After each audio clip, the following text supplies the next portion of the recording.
Well, I've come this week to the school swimming pool.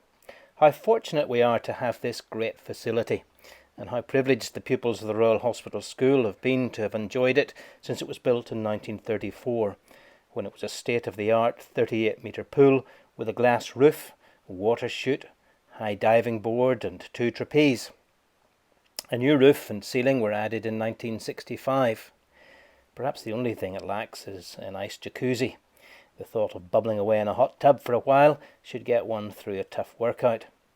Afternoon tea might be welcome too.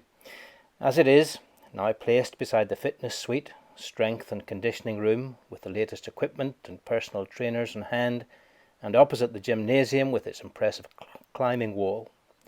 So if you're looking to dip your toes into the world of fitness or embark upon a wellness journey, we have facilities to rival the best of health club spas, of which there are nearly 7,000 in the United Kingdom, with approximately 10 million members. Some 3 or 4 decades before the birth of Christ, Rome's first heated swimming pool was built on the Esquine Hill. The author Tom Holland, in his book, writes, the location, just outside the city's ancient walls, was a prime one. In time it would become a showcase of some of the wealthiest people in the world, an immense expanse of luxury villas and parks. But there was a reason why the land beyond the Esquiline Gate had been left undeveloped for so long.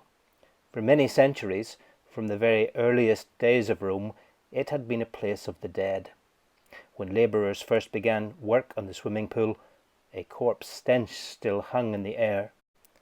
A ditch, once part of the city's venerable defence system, was littered with the carcasses of those too poor to be laid to rest in tombs. Here was where dead slaves, once they had been slung out from their cells, were dumped. Vultures, flocking in such numbers that they were known as the birds of Esquiline, picked the bodies clean.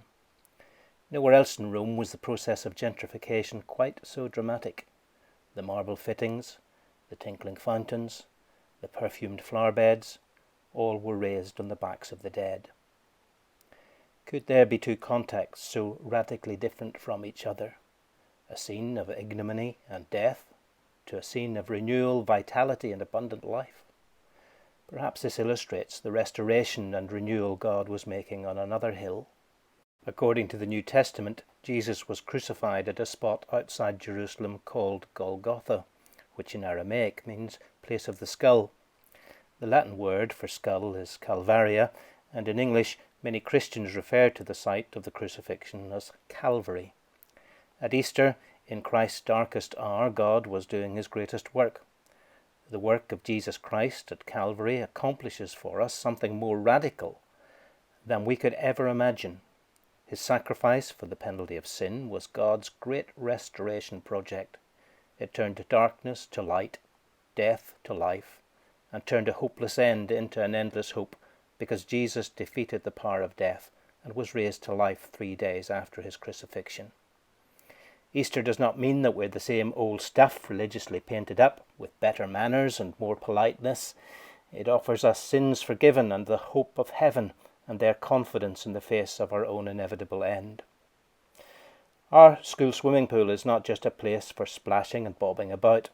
It continues to produce new records, breaking and going beyond the best efforts of those who have gone before. This is the result of hard work, commitment and dedication. And from the toil, something was emerging as better and new. May you be able to look beyond dark days, to trust that God will do a new thing. This is the revelation of heaven given to the Apostle John. Then I saw a new heaven and a new earth, for the first heaven and the first earth had passed away, and there was no longer any sea. I saw the holy city, the new Jerusalem, coming down out of heaven from God, prepared as a bride, beautifully dressed for her husband. And I heard a loud voice from the throne saying, Look, God's dwelling place is now among the people, and he will dwell with them.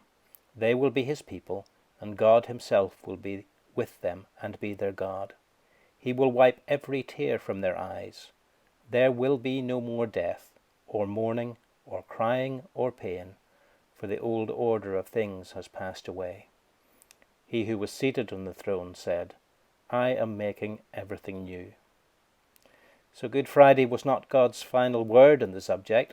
Easter Sunday is the highlight of the Christian faith. It is the Super Bowl for a Christian. It is the Champions League final.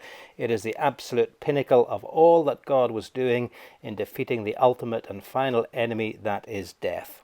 And one of the oldest questions ever asked is recorded in the book of Job. He asked, "If a man dies, shall he live again?" And Job answers the question with conviction and with the eye of faith. And he says, "I know that my Redeemer lives, and that in the end he will stand on the earth. And after my skin has been destroyed, yet in my flesh I will see God." When Jesus came to Martha and Mary to comfort them in the loss of their brother Lazarus, Jesus said, "I am the resurrection and the life.